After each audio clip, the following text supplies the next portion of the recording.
Allahumma sholli ala sayyidina Muhammad wa ala ali sayyidina Muhammad. Bahula aya hiji budak ngora osok ngadengekeun pengajian nyana di mana-mana tanggal hiji bulan haji nyana langsung sok puasa datang ke Arafah kabejakeun eta budak ngora teh nu sok ngalaksanakeun puasa beja datang ka Kangjeng Nabi Muhammad sallallahu alaihi wasallam dipanggil ku Kangjeng datang Kangjeng hei budak qora mayah miluka ala siyami hadhil ayam naon anu ngadorong Kangjeng muasaan ieu poe di tanggal hiji datang ka poe Arafah anu ngadorong anjeun puasa naon budak ngora ngajawab bi abi wa ummi anta mufta ya Rasulullah abdi mangan sakadar sakieu Gusti annaha ayyamul masyair wa ayyamul haji asallahu ayyushikani fi du'aihi di tanggal hiji datang ka poe Arafah teh poean masyair syiar-syiar tanda-tanda keagungan agama Islam poean-poean mulai jelema endek sarariap berangkat ke Arafah teureun-eureun jelema ngadaru'a timimiti tanggal hiji geus memfokuskan diri untuk kumpul di Arafah ngadaru'a nyana berbagai bahasa jeung berbagai kahaya terutama hayang dihampura dosa hayang diberi kejembaran hate wau ka Gusti hayang diberi kasadangan akhirat eta Gusti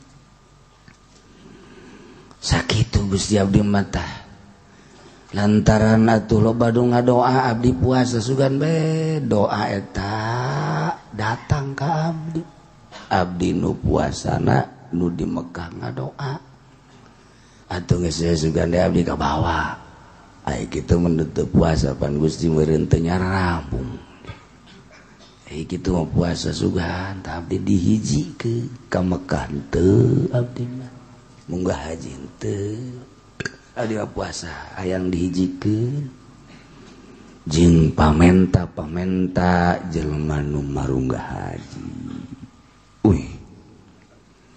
Cek Kangjeng Nabi atuh teh lain sambarangan maneh. Ya fa inna laka bi kulli yawmin tasumuhu an mi'ata raqabatin wa mi'atan badalatin wa mi'ata farasin yuhmalu 'alaiha fisabilillah.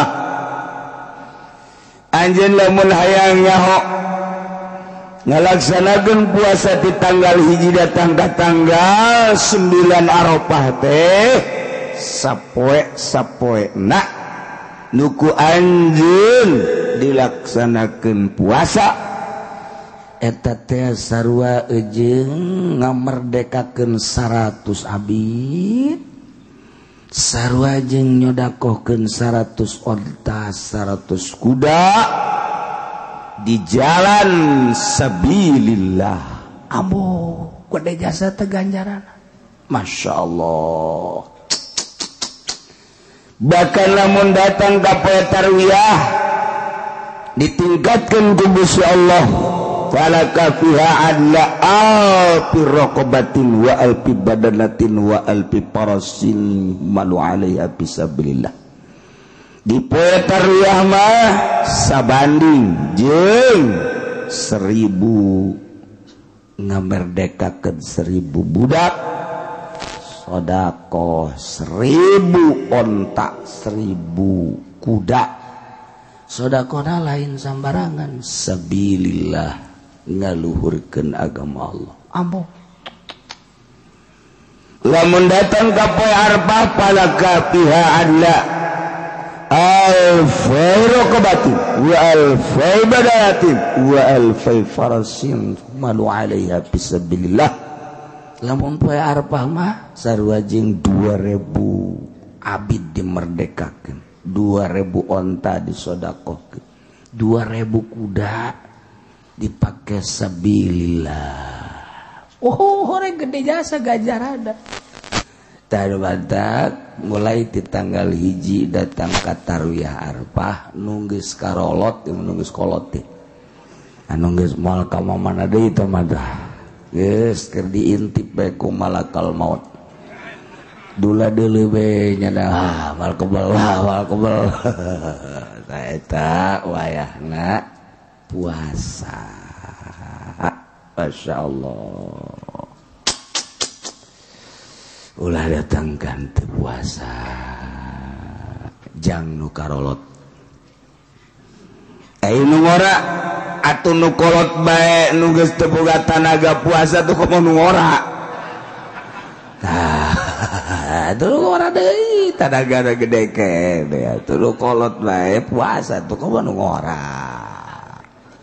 Geus kabehan urang laksanakeun puasa tanggal 1 haji tepi ka poe Arafah. Bahkan dina hadis nu diriwayatkeun ku Ibnu Abbas ti Kangjeng Nabi Muhammad sallallahu alaihi wasallam saur Kangjeng, al-yaumul ladzi ghafarallahu fihi li Adam alaihi salam awalu yaumin min Dzulhijjah. Mun hayang nyaho Kangjeng Nabi Adam di surga digoda ku iblis, kagoda. Eta mah sabab doang supaya aya urang di dunia. Mun nyana di akhirat bae di ditu di surga atuh moal aya Jokowi, moal aya Megawati, moal aya si eta. Jadi eta turun Kangjeng Nabi Adam. Ihbib ya ada turun Kangjeng Nabi Adam di Gunung Hindi India,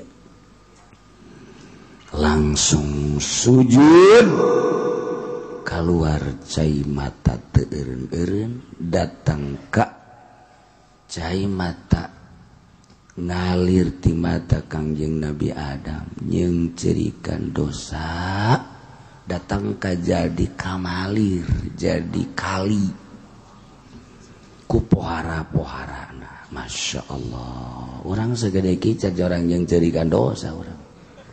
Lamun gitu mah dagang rugi cerik pernah, atawa kabogoh ninggalkeun cerik tamata, atawa pabajikan manyun bae cerik. Gitu mah dosa, can pernah diceng-cerikan urang. Ilah kebedegongan urang. Cerik teh yang cerikan dunia be, yang cerikan dunia tinggalkan ku awewe ceri ya lain lalaki lain gitu tinggalkan ku awewe yo HDG ganti aing ganti setang ngomong mangina emang teu make modal ngomong mangina ini sugih nam guta ganti gaya modalna aya ente itu leungit ini tayang kawin deui cak anu neuk dikawin mangga bae abdi masal di mas kawinan 50 gram bae waduh puguh nu itu ge kabur gara-gara kurang napakah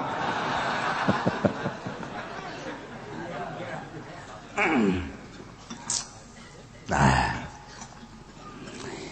langsung dihampura ku Gusti Allah awalu yaumin min Dzulhijjah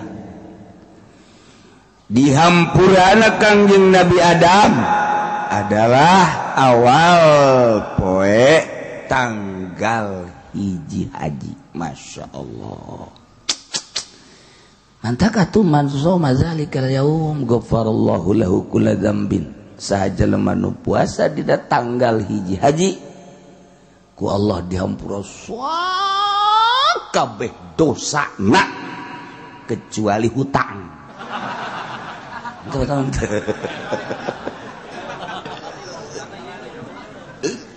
hutang dihampura mah tungguina urang parwasa bae geus kudu dibayar tong hak adami.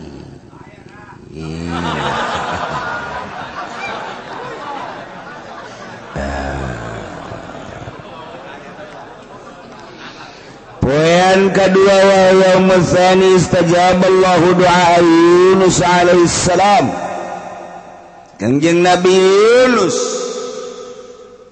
diutus ku Gusti Allah di negara Nainawa bagian Baghdad Barat tenurut umatna eueuh hiji-hiji acan nu nurut eueuh hiji-hiji acan tamah Masya Allah Yunus Allah deh urusan awak siapa Yunus Masya Allah kaki Nabi Yunus dah langsa nah Gusti aik kiting mah abdi dawa unggal poe kadang caci maki bae ti masyarakat abdi rek berangkat indit tinggalkeun umat berangkat tanpa konfirmasi jeung Allah kuduna kan eta mentah heula petunjuk ka Allah Gusti umat kos kieu abdi di dieu bae apa indit kan gitu kuduna iman teu kesal nya kesal aduh itu jangan contoh maksudnya mah jangan contoh urang berangkat kulantaran tanpa petunjuk ti Gusti Allah nyana berangkat ninggalkeun umat naik kapal datang ke tengah-tengah laut oyag kapal wah beh kaget keputusan nahoda jeung awak-awak kapal bahwa ieu mah kudu diundi lantaran aya jelema anu mah hiwal ka pangeran sasanu engke undianna keluar eta kudu dibalangkeun ka laut setuju atau tidak setuju cak Kangjeng Nabi Yunus da aing asana ieu geus beda rasaan nya ge kos urang we kos urang bareng 10-an haju aya hiji awewe geulis haju nyana teh tanyana tah neuk milih lalaki urang rada loba kakurangan sugih henteu kasep henteu gagah henteu pan rarasan asana aing moal kapilih ka jeung ya geus rada aya rarasan sanajan ngahiji mah ngahiji bae ngan lain deui rarasan moal ka jeung kumaha aing bener bae iki Kangjeng Nabi Yunus rasa lain deui kotlok keluar Yunus 3 kali mangkani kotlok deui keluar Yunus tuh cak aing bener bae ka 3 kali cak jare pasti aing deui kotlok Yunus otomatis. Mana Yunus? Abdi. Sesuai ejeng perjanjian seluruh awak kapal untuk menyelamatkan orang banyak, maneh kudu diabalangkeun ka laut. Cek Yunus ya mau tidak mau lah. Balangkeun ka laut. Pulang. Cek Gusti Allah, hei lauk nun. Capok usia, awas. Ulah datang ka lecet seketika aja. Ulah ngagetkeun sia caplok. Lauk Yunus wah, lauk nun asep. Yunus di jero lauk. Ya Allah, nyapoek. Nyapengap di jero teh. Bisa napas teh lamun lauk calangap. Wek. Di jero lauk atuh. Wiridannya la ilaha illa anta subhanaka inni kuntu minaz zalimin, la ilaha illa anta subhanaka inni kuntu minaz zalimin, la ilaha illa anta subhanaka inni kuntu minaz zalimin. Diijabah doa Kanjeng Nabi Yunus, diijabah nak tanggal 2 haji. Masya Allah, mantap. Dikeluarkan fa akhrajahu min batnil hut. Keluar Kanjeng Nabi Yunus, disemprotkeun ku lauk srot di negara nenawa pinggir laut. Langsung sakumaha orok mah Kanjeng Nabi Yunus. Orok leket teh itu tanaga. Tah eta tanggal 2 kayak panjang kayak ditafsir. Iya man shoma zalika yaum kana kaman abadallaha ta'ala sanata. Man shoma sahaja manu puasa dina poe eta tanggal 2 sarua jeung ibadah ka Allah satahun lam yasillah ti ibadati torpatain. Sarua jeung ibadah satahun teu pernah maksiat sakicep-kicep acan. Bow tanggal 2 tah. Masyaallah. Poean katilu istajaballahu fi du'a Zakaria alaihi salam. Dina poean katilu Gusti ngaijabah kana doa Kangjeng Nabi Zakaria alaihi. Kangjeng Nabi Zakaria rek dibere anak padahal geus kolot. Cirina Gusti sok bae maneh ngadoa. Doa terus-terusan cirina di mana-mana geus teu hayang ngomong 3 poe 3 peuting bakal dibere. Tah 3 poe 3 peuting bener Kanjeng Nabi Zakaria teu hayang ngomong sama sakali jeung jelema teh. Teu hayang we izin. Kuda eta ku resep-resepna ngomong jeung Allah. Indah jasa. Tah tanggal 3 eta kajadianna tanggal 3 haji. Lumantak man shoma dzalikal yaum istajaballahu du'aahu. Sahaja manu puasa dina poean katulu haji Allah bakal nyubadanan kana doana. Tah mun hayang diijabah doa puasa tanggal 3. Ya Allah ya Rabbi abdi dagang kieu bae. Dagang mah dagang di modalan ambruk deui cak Allah tubungan sia tolong kunaon teu make aturan dagang ditaulah ngridit ditaulah make duit bank sia mah bank bae geus goblok sia mah tolong tamun sia bener dijabah ku aing dijabah ku Allah asal urang bener.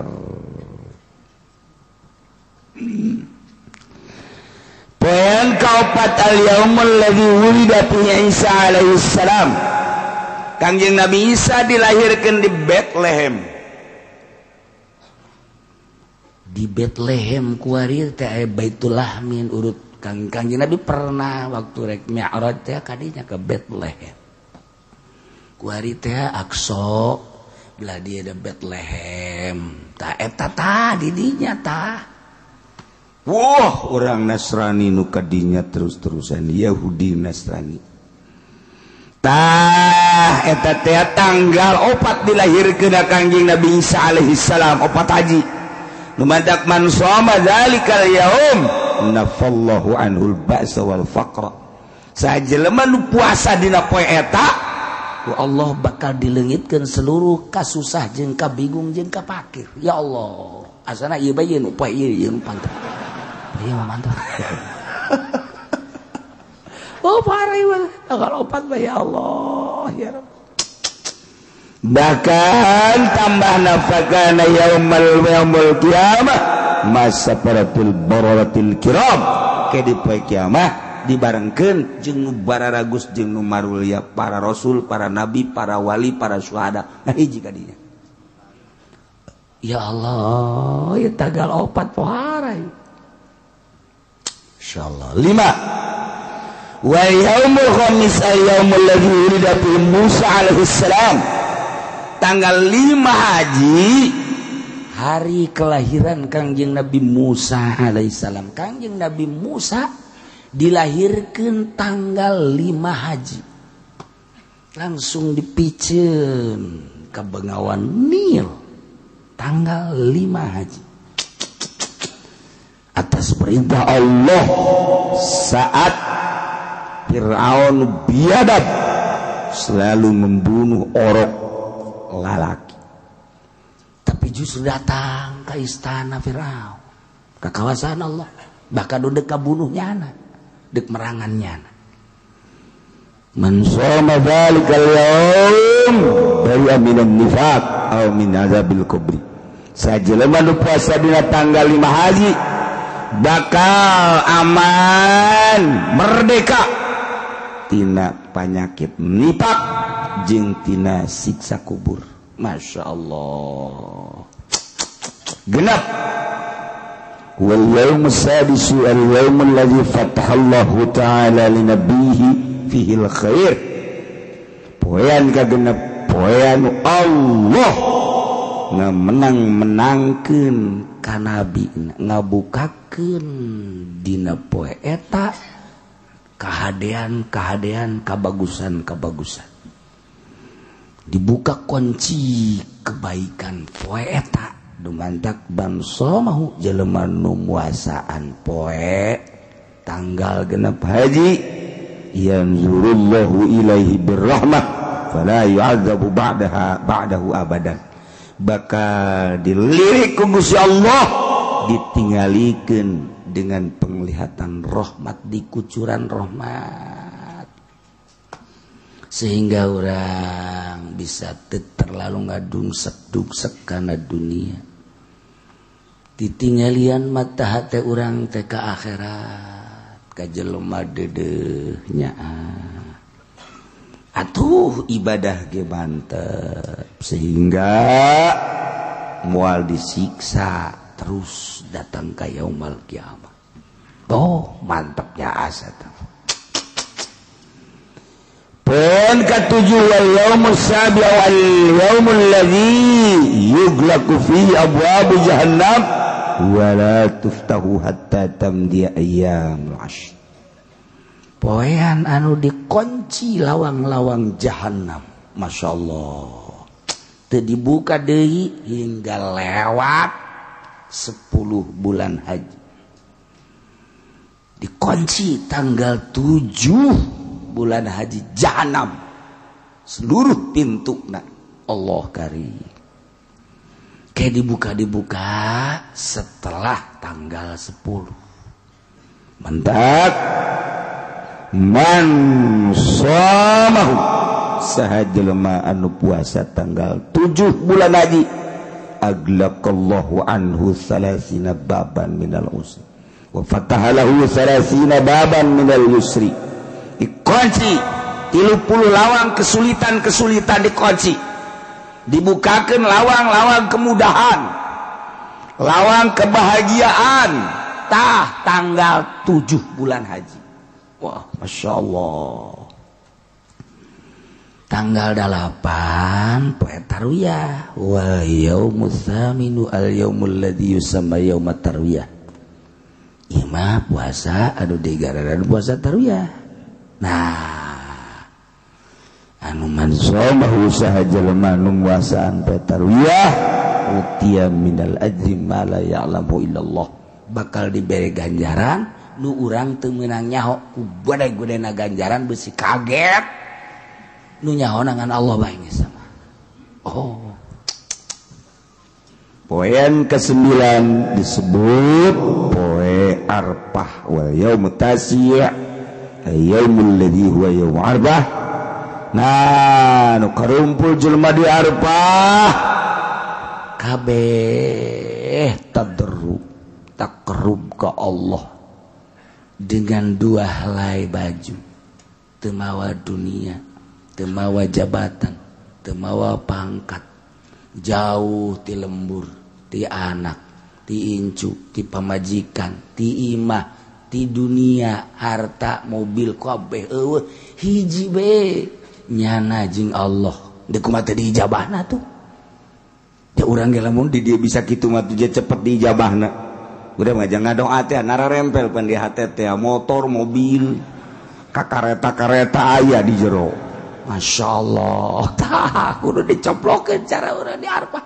Bajuna singkirkeun, motor mobil singkirkeun, imah ulah aya di hate. Pamajikan anak singkirkeun kabeh, jabatan kabeh hiji we urang teh kahiji kaduana Allah. Seakan orang hirup duaan jeung Allah nu sejen ngontrak kabeh. Tuh karak mantep. Tah poe Arfah. Man shamahu kana kafaratan lis sanatin madiyah wa sanatin mustaqbalah. Jelema nu muasaan poe Arfah, puasa tersebut bakal jadi kafarat, ngaparatan dosa satahun ka tukang, satahun ka hari. Ka tukang dosa-dosa urang satahun dihampura, nu ka hareup dosa-dosa urang ge dihampura. Poe Arfah lain lalagaan. Masya Allah. Sebab poe ieu lah diturunkeun ayat Al-yawma akmaltu lakum dinakum wa atmamtu alaikum ni'mati wa raditu lakumul islama dina. Selesai. Tanggal 10 yani poin lebaran wal yaumul ashir wa yaumul adha man qurba qurbanan fihi fa awwalu qatratin qatarat min dami ghafarallahu lahu dzunubah wa dzunuba iyali wa man at'ama fihi mu'minan aw tasaddaqa fihi bi sadaqatin ba'athahu Allah ta'ala yaumal qiyamah amin wa yakunu mizanuhu athqala min jabal Uhud. Jelema nu korban kumadeus melalui hewan eta begitu dipencet set pa awalu qatratin qatarot pangheulana tetesan getih nu netes kana tanah ghafarallahu lahu dzunubah langsung dihampura sok wabeh dosa jelema eta. Bahkan lainnya na doang nu dihampura dosa keluargana, pamajikanana, anakna, incuna, mamang, uap, bapak kolot, wabeh dihampura. Dihampura teh mangus korban nih. Masya Allah. Gede jasa ganjaran. Lamun henteu amat lantaran kurang boga duitna. Nyin kadaharan bae sedekah dahar waban at'ama jelema nu mere dahar ka jelema mukmin atawa sedekah bae mere dahar terlalu gede boga duit dage ieu mangan ge 200.000 bikeun kabeh urang ngahayal bae.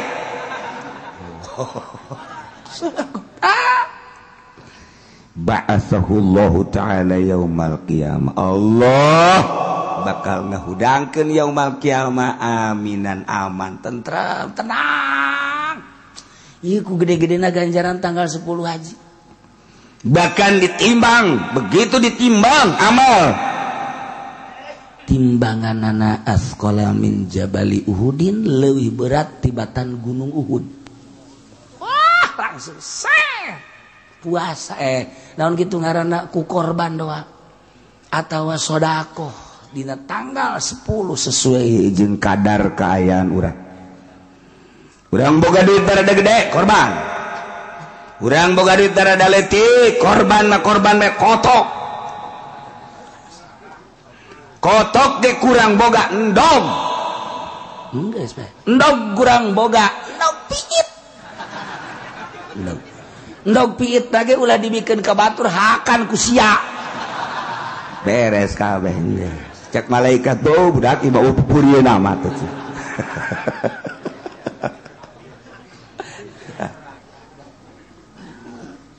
Tapi sing hade urang boga ngateu boga teu boga. Pamajikan mah bisa percaya orang teu boga. Padahal orang boga, anak mah bisa percaya orang teu boga, padahal mah boga. Lantaran nyumput Allah mah nyahoun. Sing hade ulah urang bebeja teu boga padahal boga. Sebab ieu mah urusanana jeung Allah.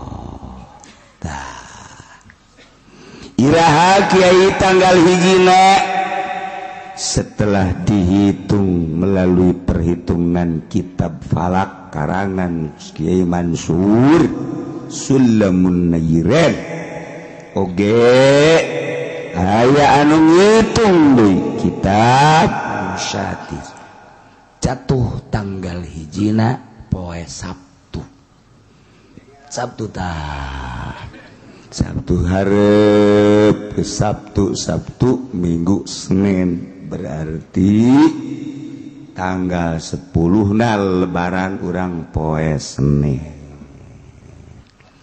diskuari Minggu hareup eta urang puasa diperhatikeun ke ti tukang uduk jeung tukang bubur lamun nyana beak berarti nu ngaji boloon.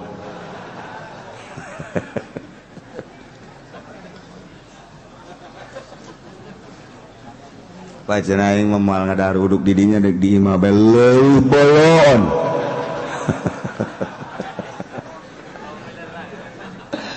Gusti iya gitu matak di bejaan kiai mah kiai ustad atuh teu kudu di bejaan untina ieu mah jang nu barodo kiai mah teu kudu di bejaan jang moal puasa ieu cenah ge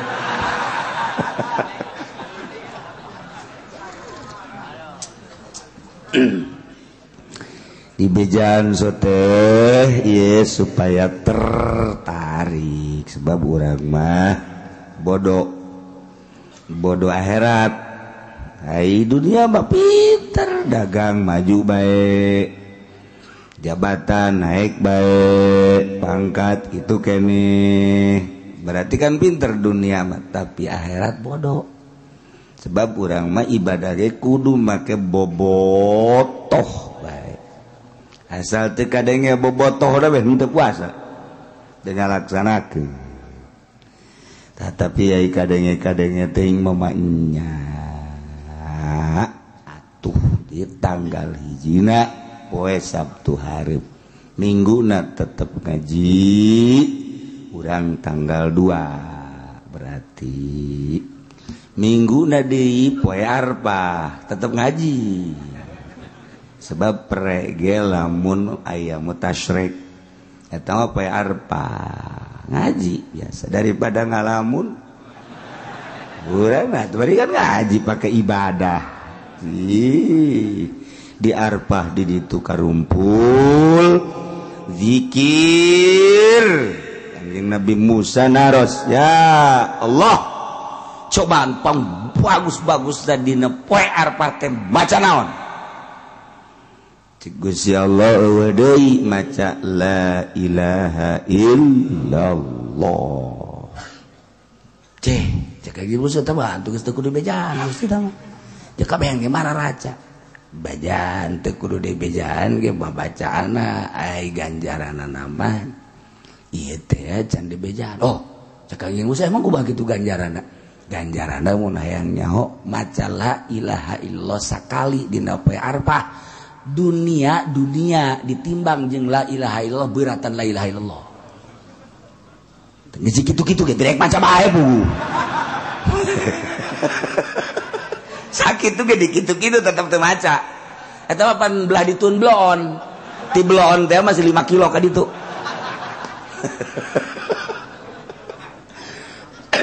ya Allah karim pohara tuh cek Kangjeng Nabi Musa ye makana paingan Gusti bere padahal mah teh mah osok dibaca nganti nyawa lebah cek Gusti Allah tak mun dibacana poe eta timbang di akhirat la ilaha illallah hiji jeung dunia langit bumi katut esida biratan la ilaha illallah dina poe eta ya Allah Gusti pohara amat pohara bejakeun ka umat maneh bari dibejakeun ku Kangjeng Nabi Musa dilanjut ku Kangjeng Nabi urang kuari nyaho tina riwayat eta haji urang teu maca bolo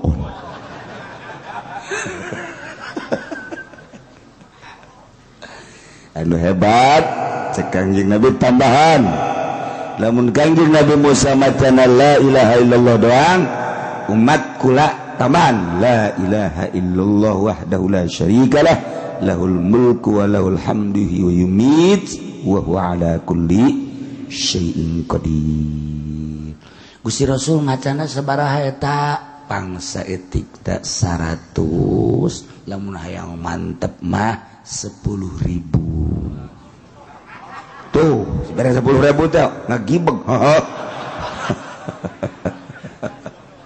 pangsa etikna 100 rada sedang 1000 la ilaha illallah wahdahu la syarikalah lahul mulku wa lahul hamdu wa yumitu wa ala kulli syai'in naon deui Gusti Rasul maca kulhu 1000 poe eta tah lain lalagan poe eta mah lain lalagan ganjaranna pohara jasa ya Allah ya Rabb maca daon deui Gusti Rasul subhanallah 1000 alhamdulillah 1000 Allahu akbar 1000 Gusti Rasul atau mah teu keburu naon sia mah kitu bae sih bage wayana poe Arafah atuh pasingkeun jang ka Allah pasingkeun jang ka Allah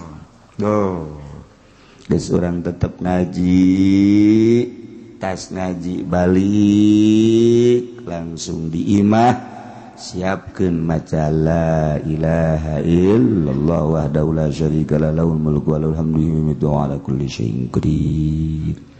Insyaallah ke doa nu paling praktis doana ke minggu hareup ditulis ku kula jang bawaeun fotokopi tempelkeun bloon deui bae lain dibaca ditempel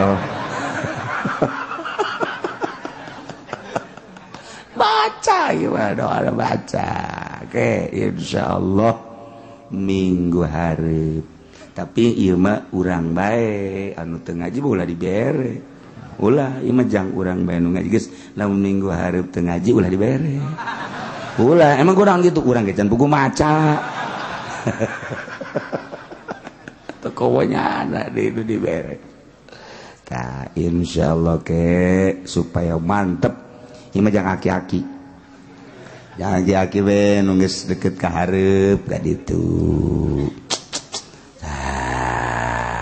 supaya maca naon ngeunah ke di ijazahan minggu hareup abeh mantep urang babacaan ieu babacaan poe Arafah teh teu ciki musnib waman sajelma walauna malamun sare jelma bisoha di lapangan ala saudin ngahesan baju tas dawa jelma sare di masjid ala saubi kana pakaian atawa sadamatan atawa nyin anggel make barang-barang nu dibawa ku tas biasanya Zaid di lapangan mah di mana mati lok lantaran di orang matu lain cara di daerah timur malah lakonan sok jauh kayak lapangan sare di dinya antar kampung antar kota jauh di orang matu ke lapangan bageula keur kula leutik mah Tangerang Serang wah tuh ablag-ablagan pan asal geus Cikupa terus Belaraja kaditu apeng-apengan ka Serang eueuhna naon kiri kanan teh masyaallah ngeplak jauh rarasaan ka Serang atawa ke zaman kula mondok kaditu ka Garut ka Kresek encan aya tol encan aya patas ieu teh naik mobil Bogor terus eureun-eureunnan Malulu mantak jadi nyaho lembur geus kenek nyaho naon kita ngomong Malulu nya pengkolan kiri kakarake warung nasi loban eureun warung nasi mantap-mantap jadi kan itu teh angel sebab eureun-eureunnan Malulu tapi kan eta di Cianjur masih kena ngeplak jalan Cianjur Pak eta teh di Cianjur kota ka Ciranjang bae ka Ciranjang ngeplak sisi teh can aya bangunan ke Ciranjang ka Cipatap atuh masih kene can aya naon masyaallah tangkal kayu bae gelelede Cipatap Bandung pada larang eta teh masih kene carang imah teh ya baheula kuari mah rapet di dieu urang di dieu di Tangerang datang ke Serang datang ke Pandeglang mana coba nu ngomong rapet kabeh malah marah ribut dihareup ieu hayang ieu hayang ieu hatang ieu hayang ribut jadi geus carita lapangan teh hese kecuali Lampung aya keneh lapangan urang eueuh ziarah baik kaditu ka mana ka Wali Sanga masih ngaralep plaken kuari nyara rambu nah ieu mazhaid sare di masjid mawatas tasna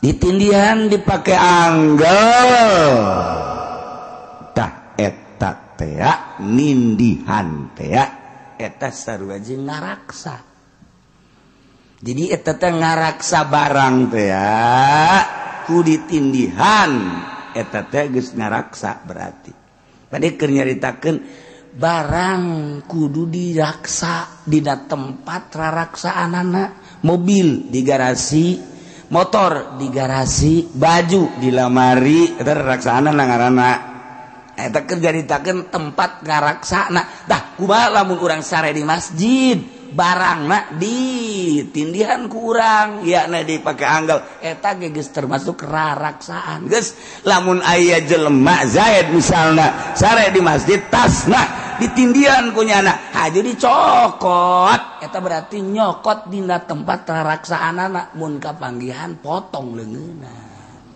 gitu tapi lamun kieu mah Zaid sare di masjid tasna ditendon di tempat sendal bebejan teu ka tukang nungguan tendon di tempat sendal kan teh lain tempat tas ngaranna tempat sendal lain daraga lain daraksana kecuali nyana bebeja ka tukang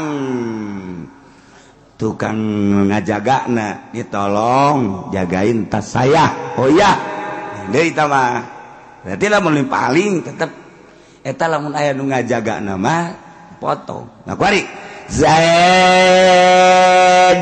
sare di masjid aya tasna digantungkeun di datihang atawa ditendeuh di WC atawa ditendeng di tempat sendal teu bebeja kanu nungguan anak leungit eta nu malingna teu kudu dipotong lain halal lain teu kudu dipotong doraka ya gadana ke hitung-hitungan lain deui tapi lamun diesan potong deui da kisos jarana teu beda sebab tata laksanana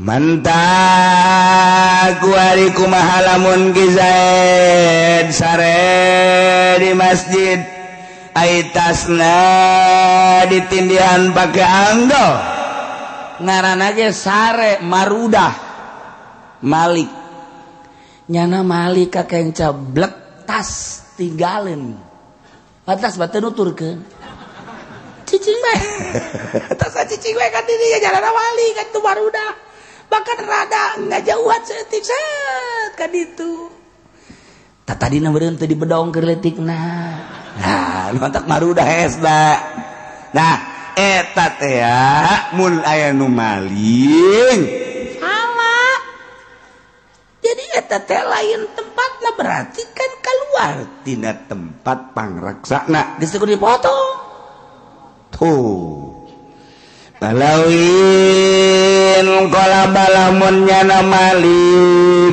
pazalanhu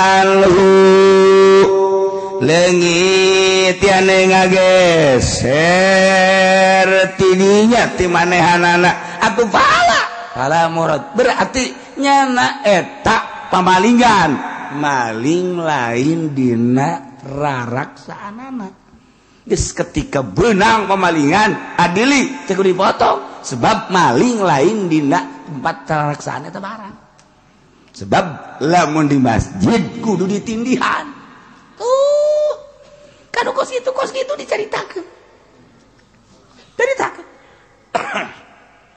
ya jelema di masjid salat aitas dari tenen di tukang itu kang tendena itu kang di tukang makan teu kadeuleun punyana teu kadeuleun ieu lamun anu maling tah eta teh nu maling mun kapanggih deui teu kudu dipotong sebab itu di tukang makan teu kadeuleun kecuali dititipkeun ka kitu pengurus masjid tapi lamun dihareup lain deui dihareup mah bab kadeuleun urang salat kemudian tas ditendeng dihareup ai brak dipaling tajong habak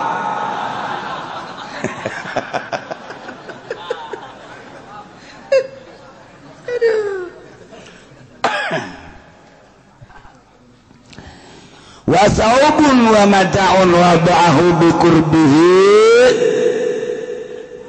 ari baju barang-barang nu ditendeng deket nyana bisahra di lapangan termasuk di masjid illa hazahu lamun kunyana kadeuleu muhrazun sakumaha tadi salat di masjid tendeng dihareup kadeuleu ku urang atawa urang diuk tas ditendeng dihareup kadeuleu ku urang eta muhrazun tempatna berarti sanajan ku urang teu dicekelan lapangan asal kadeuleu dideleukeun ku urang aya nu maling berarti nyana maling dina tempat tararaksana wajib dipotong wa ila lamun teu kadeuleu kaya ning di tukang komo urang di jero masjid ari tasna di papiliunna di luarna atuh sama sarua jeung dibikeun ka pamalingan tah mah nah eta mah wa ila fala syaratna kumaha syarat neuleukeunana wa syartul mulahis wallahu a'lam